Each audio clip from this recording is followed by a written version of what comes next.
গোয়ালপোখরে রোহিঙ্গা বসবাসের অভিযোগে তীব্র চাঞ্চল্য। উত্তর দিনাজপুরের গোয়ালপোখর এলাকায় রোহিঙ্গা মুসলমানরা ভারতীয় মুসলমানকে পিতা দেখিয়ে বসবাস করছে এমন অভিযোগে তীব্র চাঞ্চল্য ছড়িয়েছে। দুধকুমার গ্রামের বাসিন্দা দিলাবর রোহিঙ্গাদের ভুয়ো পরিচয় বসবাসের অভিযোগ। এসআইআর চলাকালীন বিষয়টি ধরা পড়ে উত্তর দিনাজপুরের গোয়ালপোখর ব্লকে। অভিযোগকারীর দাবি রোহিঙ্গারা ভারতীয় নাগরিক পরিচয় তৈরি করছে। বিষয়টি নজরে আসতেই দিলাবর গ্রাম পঞ্চায়েত সদস্য ও বিএলওর কাছে অভিযোগ জানান। সুরাহা না পেয়ে তিনি ও তার পরিবার গোয়ালপোখর বিডিওর কাছে লিখিত অভিযোগ দাখিল করেন। এই বিষয়ে ইসলামপুর মহকুমা শাসকের কাছেও আসেন, তবে মহকুমা শাসক আজ অনুপস্থিত থাকায় সোমবার ইসলামপুর মহকুমা শাসকের কাছে অভিযোগ জানাবেন। আমরা আসলাম, আমাদের এসআইআর চলছে গোয়ালপোখর বিধানসভাতে। এসআইআর এর ভিতরে এগুলোতে চলছে আজকাল আমাদের এসআইআর এর জন্য ভোটার লিস্ট ঠিক করার জন্য শুদ্ধিকরণ হচ্ছে ভোটার লিস্টে, কিন্তু শুদ্ধিকরণ এখন হচ্ছে না। এখন ওখানে গোয়ালপোখরে যে সত্তাধারী দল আছে টিএমসি দল, তাদের বাংলাদেশের নাম ভোটার লিস্টে তুলছে আর তুলে অন্য লোককে বাবা বানায়। সেটা বিএলওর দায়িত্ব আর ওখানকার গ্রামের পঞ্চায়েত মেম্বারের যে আছে রিপ্রেজেন্টেটিভ আছে তাদের দায়িত্ব। কিন্তু একটা সাধারণ লোক কিভাবে বুঝবে কি আমাকে বাবা বানাচ্ছে? বাংলাদেশি তিনটা কি রোহিঙ্গা এখানে এই ভাইটাকে বাবা বানায়, ভোটার লিস্টে নাম তুলছে। কালকে যদি এই লোকটা ন্যাশনাল ইস্যুতে ফাঁসে যায় তাহলে কে দায়িত্ব নেবে? কালকে তো নেতাগুলো একে বাঁচাতে পারবে না। নাম তুলছে ওখানকার বিএলও আছে, আর তারপরে বাংলাদেশি তিনটা আছে। ওই বাংলাদেশি গুলো এই ভাইয়ের নাম আমেরুল শাহিদ হোসেন আর নূর নবী, তিনটা বাংলাদেশি। আর আপনার নাম দিলাবর, বাবার নাম দিলাবর দিচ্ছে ভোটার লিস্টে। দিলাবর তো অন্য লোক, ইন্ডিয়ান লোক, তারা তো বাংলাদেশি।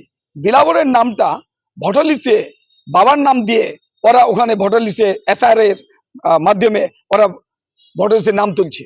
সেটা ধরা গেছে। তিনটা পরিবার আছে, আর এই তিনটা পরিবারের লোক এখন এরা এই সাধারণ লোক এনে ভয় খাচ্ছে যে আজকে আমার নামটা তুলে নিল এসআইআর এ বাবা দিয়ে, কালকে যদি জমিন জায়দাতের ওয়ারিশ সার্টিফিকেট লিগ্যাল হিয়ার নিয়ে আমাদের প্রপার্টিতে হিস্সা মাংবে, তাদেরকে কে বাঁচাবে?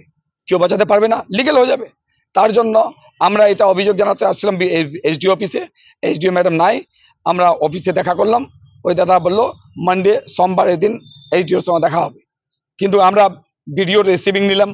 তারপরে এই আলোচনাটা অনেক বড় আলোচনা, এটা ন্যাশনাল ইস্যু। তার জন্য আমি আমাদের গোয়ালপোখরের মাটির যে মুসলমান ভাইগুলো আছে তাদেরকে বাঁচাবো। আমি তাদের নাম, বাবার নাম দিয়ে দিবে ইন্ডিয়ান আর লোকগুলো থাকবে বাংলাদেশি। তাদের ফাঁসবে কে? আমাদের সাধারণ লোক, আমাদের জনগণ, আমাদের ভাই বাবাগুলো, তাদেরকে বাঁচাবো আমি। সে বাঁচার জন্য আমি এসডিওর কাছে আসলাম। দেখা হলো না, সোমবারের দিন আমি আবার আসবো এখানে। আমার নাম ডক্টর গুলাম সরওয়ার, আমি ভারতীয় জনতা পার্টির স্টেট সেক্রেটারি মাইনরিটি মোর্চার। এখন আমি ডিস্ট্রিক্ট মাদারের ডিস্ট্রিক্টের আমি সেক্রেটারি ভারতীয় জনতা পার্টির। আমাদের সমস্যা এটা যে আমার বাবার আমরা চারজন সন্তান ইন্ডিয়ান, মানে তিনজন বাংলাদেশি ইন্ডিয়ায় এসে আমাদের গ্রামে 10 বছর ধরে বসবাস করছে।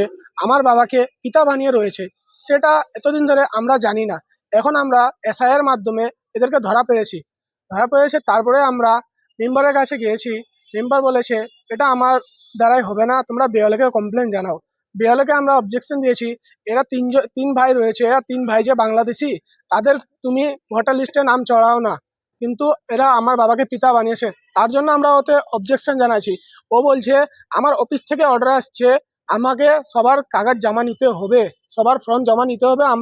আমরা জমা নিব, তোদের যা হয় তোরা করতে পারিস, আগে তোরা করতে হয়। তাই আমরা এখন এসডিওর কাছে এসেছিলাম যে এটা কমপ্লেন জানাতে, যে তিনজন বাংলাদেশি আমার বাবাকে পিতা বানাই রয়েছে এখানে। আমরা চাই এখন যে ওরা নাম সরানো, ওদেরকে বাংলাদেশ পাঠানো হোক। এটা ওদের একটু ভালো শাস্তি দেওয়া হোক। ওরা কেন এরকম কাজ করছে? এটা ফর্জি আইডি বানাইছে।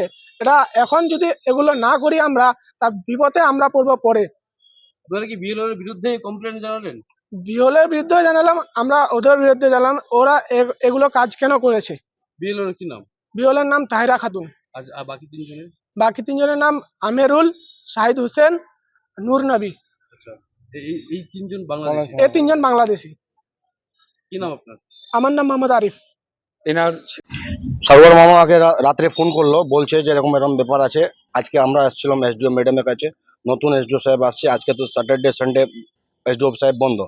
তো যেরকম একজন আমাদের ব্যক্তি, ইন্ডিয়ান সিটিজেন, তারপরে যে যারা বাংলাদেশ থেকে রোহিঙ্গা মুসলমান যারা বলছে, তো তিনজন, একজনকে বাবার নাম, তিন ভাই, ওরা গোয়ালপাড়া আছে। এরকম চলা যাচ্ছে, ধরেন আজকে দিল্লি ব্লাস্ট হলো, তো তার এনআইএ তদন্ত চলছে ডালখোলায়। তো এরকম যে একটা কোথাও যে পুরো ইন্ডিয়াতে কোথাও কাণ্ড করে নেয়, তো তখন ধরা পড়বে গোয়ালপাড়ার মানুষ। তো তখন তো এখানে বড় বড় নেতা আছে, বড় বড় মন্ত্রী আছে, এমএলএ আছে, কারো চোখের মধ্যে লাগছে না। তো কথা হচ্ছে যে এরকম এসডিও সাহেবকে কমপ্লেন দিতে আসছি। আমাদের জেলার যে উত্তর দিনাজপুর ডিস্ট্রিক্ট ম্যাজিস্ট্রেট আছে, তার কাছেও কমপ্লেন দেবো এই মামলা নিয়ে। স্টেট লেভেল, দিল্লি লেভেল, যেখানে যাওয়ার জন্য যাবে, গোলাম সরবর মামা যাবে, এটাই বলতে চাচ্ছি।